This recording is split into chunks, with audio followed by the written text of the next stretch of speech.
Assalamualaikum warahmatullahi wabarakatuh. Halo kawan-kawan semua, apa kabar kalian ini? Semoga kita semua dalam keadaan yang baik-baik saja. Langsung lompat ke menit kedua kawan-kawan jika pengantar saya kelamaan. Bertemu lagi nih dengan saya Nara di channel Ewako 13. Semoga hari ini kita lebih baik dari hari kemarin. Sebelum lanjut, saya ucapkan terima kasih banyak kepada kawan-kawan semua yang sudah singgah dan menonton video saya hingga akhir. Tak lupa pula saya ucapkan maaf jika tidak menarik. Silakan kawan-kawan kritik dan juga dislike jika memang tidak suka. Baiklah kawan-kawan, waktunya kita lanjut ke ceritanya.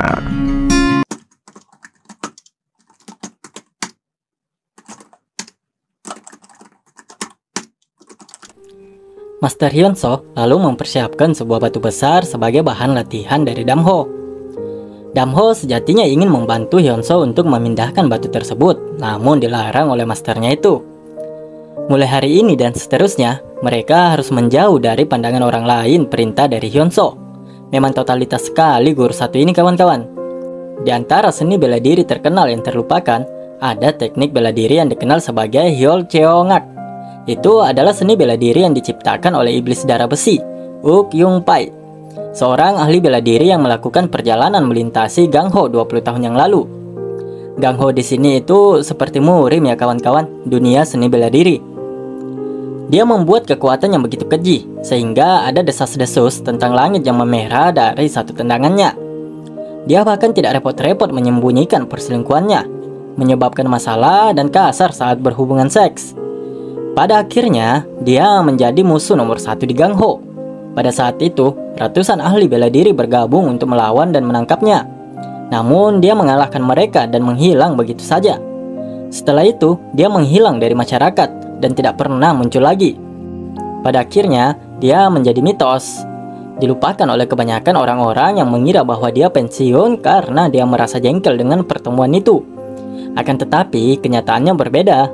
Daripada menghindari orang-orang Gangho, dia pergi karena Raja Pedang Gosu terbesar, Sang Cheonja dari Gunung Hua turun tangan untuk melawannya. Pria itu seperti Uk Yung Pai, salah satu dari 10 penguasa surgawi dunia. Dia bertarung dengannya tentang siapa yang lebih baik dengan pedang. Cheonja dan Ung Yung Pai bertarung satu sama lain sepanjang hari dan malam. Itu adalah pertarungan yang membuat dunia bergetar. Pada akhirnya, Cheonja memenangkan pertarungan itu. Jika Ung Yung Pai tidak menggunakan energi internalnya untuk melarikan diri dari seniman bela diri lain sebelumnya, bahkan Cheonja tidak akan mampu mengalahkannya. Itulah betapa kuatnya Uk Yung Pai. Cheonja ingin mengalahkan orang tersebut, namun ketika dia melihat isi buku itu, dia tidak punya pilihan selain berubah pikiran. Itu telah disalahgunakan karena berada di tangan seseorang seperti Uk Yung Pai, ucap Hyunso panjang lebar. Meskipun begitu, menurut Hyunso, seni bela diri yang ditulis dalam buku tersebut sungguh menakjubkan. Hyunso mengatakan karena pada saat itu dia tidak punya pilihan selain menyembunyikan buku itu dari publik, dia memberikannya kepada para penerus untuk diamankan hingga waktu tersebut berakhir pada dirinya. Hyunso lalu melanjutkan penjelasannya tentang teknik yang akan diajarkan kepada Damho. Mereka tidak membutuhkan gerak kaki yang mencolok di Hyol Cheongak. Yang mereka butuhkan hanya kaki yang kuat untuk menjadi pilar. Jika mempelajari Hyol Cheongak dan bereksperimen dengannya, mereka akan bisa membuat bentuk langkah serangan yang sempurna. Damho lalu bertanya, apa yang harus dia lakukan? Tugasmu adalah, mulai hari ini kamu harus mencapai sasaran di batu besar hanya dalam satu langkah, jawab masternya. Damho lalu bergumam di dalam benaknya, batu itu berjarak 20 kaki. Jarak yang terlalu jauh bahkan bagi seorang seniman bela diri untuk menggapainya dalam satu lompatan. Sang master lalu memberikan arahan kepada Damho. Karena Damho harus menggunakan kaki kiri untuk melompat, dia tidak boleh meninggalkan garis yang telah dibuat oleh masternya. Hyunso juga tahu kalau itu adalah jarak yang sulit untuk dicapai dengan tubuh manusia normal. Akan tetapi Damho harus melakukannya. Damho memiliki kaki yang lumpuh, tetapi jika dia berhasil menyelesaikan pelatihan ini dengan aman, tubuhnya akan memiliki keseimbangan yang sempurna. Master Hyunso lalu menyuruh Damho untuk segera memulai pelatihannya. Terlihat Damho yang kini juga sudah melompat dengan sekuat tenaga. Akan tetapi, seperti yang Nara perkirakan, itu tidak akan mudah dan berjalan lancar seperti apa yang diinginkan oleh Damho. Itulah bukti bahwa tubuhmu condong ke kiri, ucap masternya. Sang master lalu menyuruhnya untuk memulainya lagi. Namun dia terjatuh lagi, lalu bangkit lagi, melompat lagi dan lagi. Dia melakukannya berulang kali, namun pada akhirnya jangankan untuk menggapai batu besar itu. Bahkan Damho tidak bisa mencapai setengah dari jarak yang telah ditentukan. Apa yang perlu Damho lakukan saat ini dan di masa depan hanyalah melompat ke batu besar itu, mengulanginya secara menerus hingga Damho mampu untuk menggapai dan menghantam batu tersebut.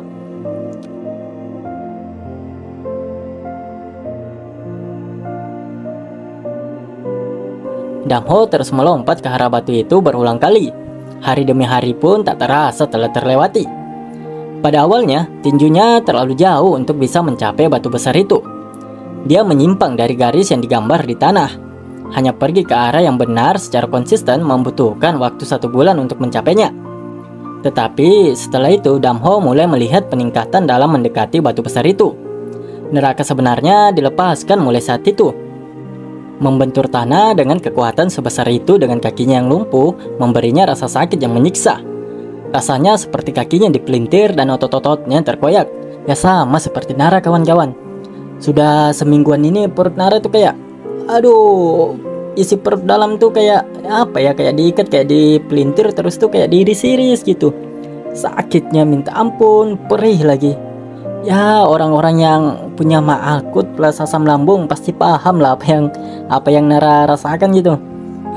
Sakit, nauzubillah sakitnya. Hanya untuk melompat 10 kaki membutuhkan waktu 1 bulan.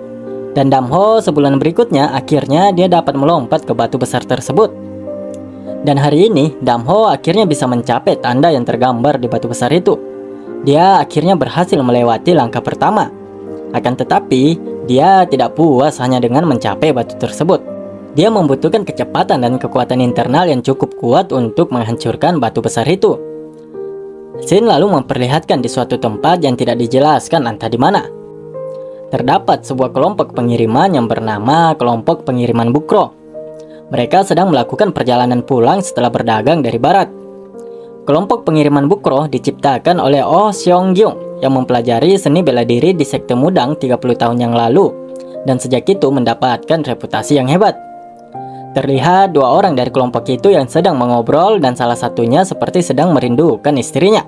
Ya gimana ya kawan-kawannya, yang belum nikah aja rindunya kadang nggak ketolong itu, apalagi yang sudah nikah gitu kan. By the way, ini kawan-kawan semua udah pada nikah atau gimana nih? Kalau ada satu lah. Pria yang dipanggil Hyung Nim itu sudah 11 bulan sejak dia meninggalkan rumah. Dia sangat merindukan istrinya dan sangat ingin menciumnya lagi. Pria yang di sampingnya lalu mengatakan bahwa dia ingin memberikan ucapan selamat sebelumnya. Ketika kamu kembali ke istana Hobuk, kamu akan menjadi gubernur istana Bokkryopyu. Tentu saja aku harus memberikanmu selamat. Namun di tengah-tengah obrolan mereka, tiba-tiba ada serangan yang menuju ke arah kelompok itu.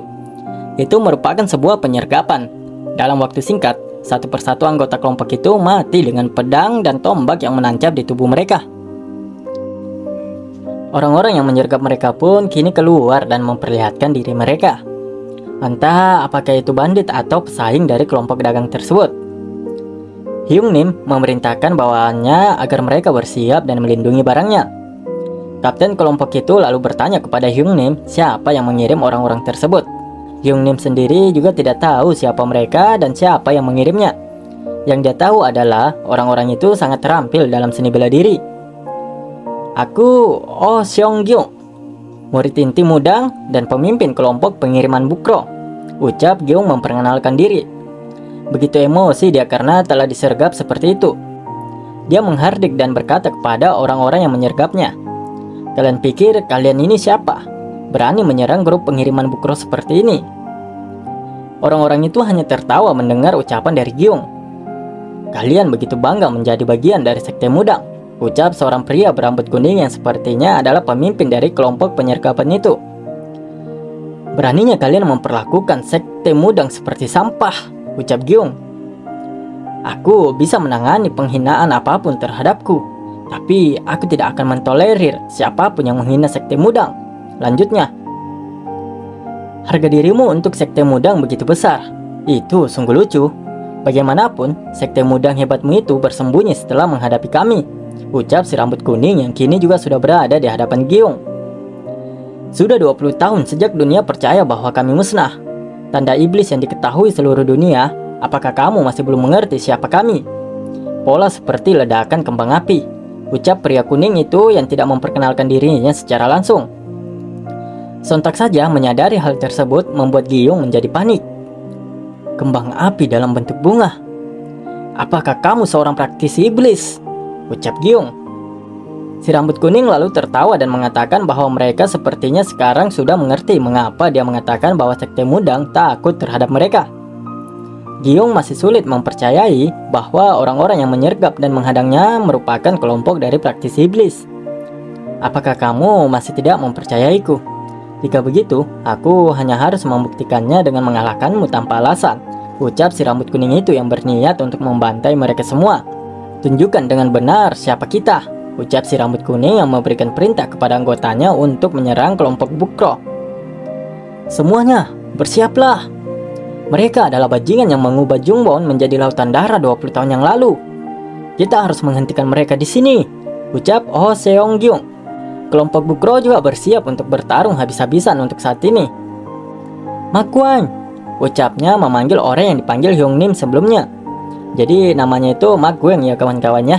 Hyung itu adalah panggilan untuk orang yang lebih tua, sedangkan Hyung Nim pada dasarnya sama saja sih, akan tetapi memiliki posisi yang lebih terhormat dari panggilan Hyung.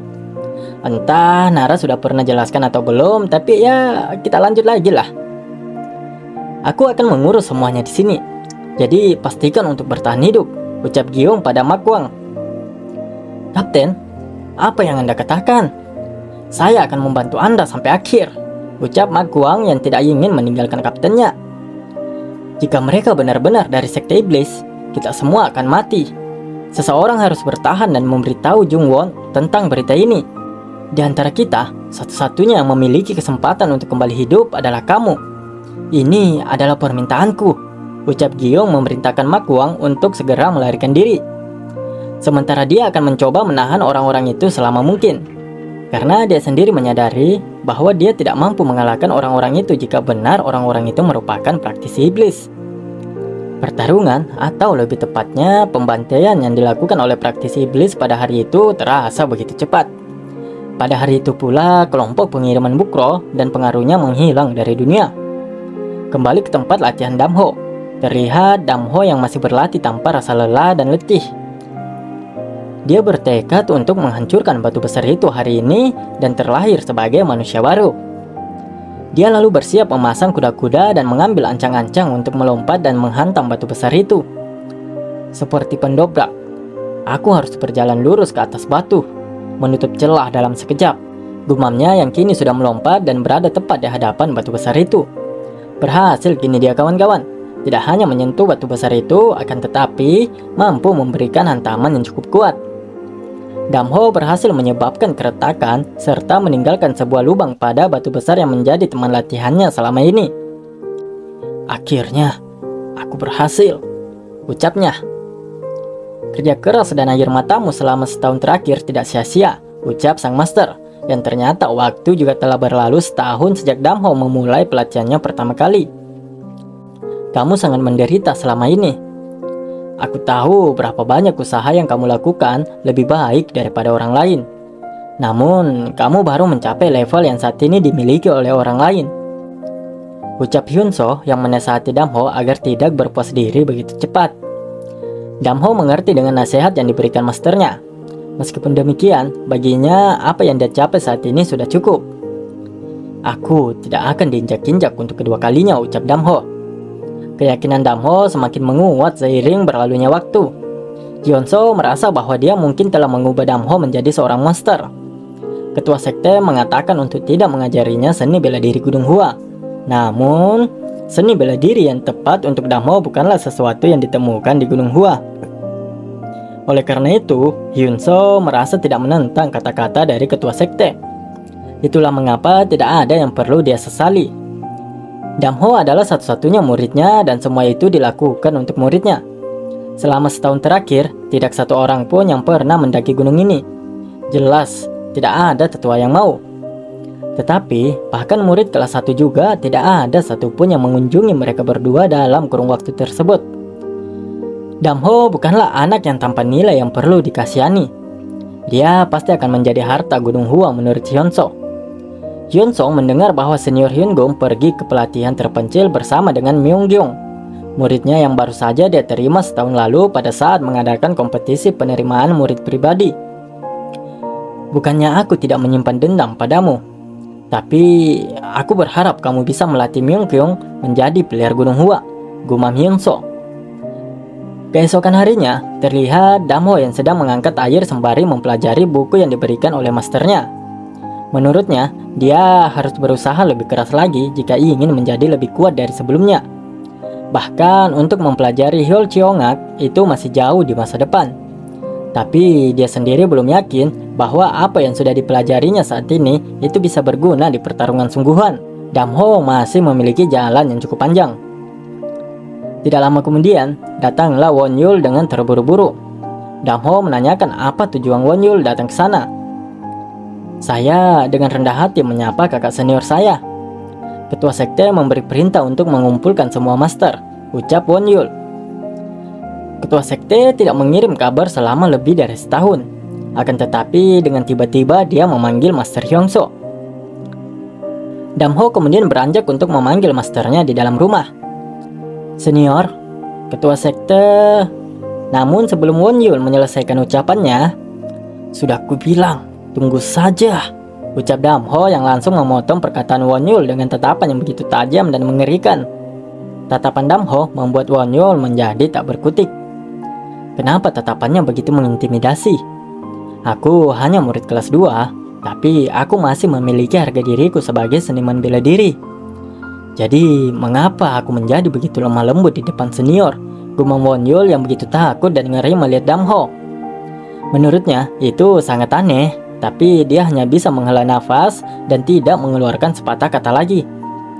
Damho dan masternya kini sudah keluar dan menanyakan maksud Won Yul datang ke tempatnya. Sekali lagi, Won Yul mengatakan bahwa dia diperintahkan oleh ketua sekte untuk membawa Hyunso pada ketua sekte. Hyunso bertanya mengapa ketua sekte menyuruh untuk memanggilnya. Namun Won Yul tidak tahu apa alasan dibalik pemanggilan itu. Meskipun Hyunso sudah memiliki ketidaksukaan terhadap pemimpin sekte, akan tetapi dia masih termasuk bagian dari Gunung Hua. Oleh karena itu, dia juga tidak bisa mengabaikan pemanggilan ini. Damho yang berada di sampingnya berniat untuk menemani masternya itu. Sudah 5 tahun sejak terakhir kali aku melihat pemandangan ini. Tetapi Oh Hyun Bong tidak berubah sama sekali. Dunia tidak berubah sedikit pun. Sementara hatiku telah berubah sangat banyak, ucap Hyunso. Shin lalu memperlihatkan mereka yang telah tiba di istana Choin. Terlihat Damho yang sedang berdiri di depan gerbang. Di sana juga terdapat Mokyung dan Ungyung. Percakapan antara para murid di tempat itu seketika berhenti ketika menyadari kedatangan dari Damho. Mereka tidak menyangka bahwa Damho ada di tempat itu.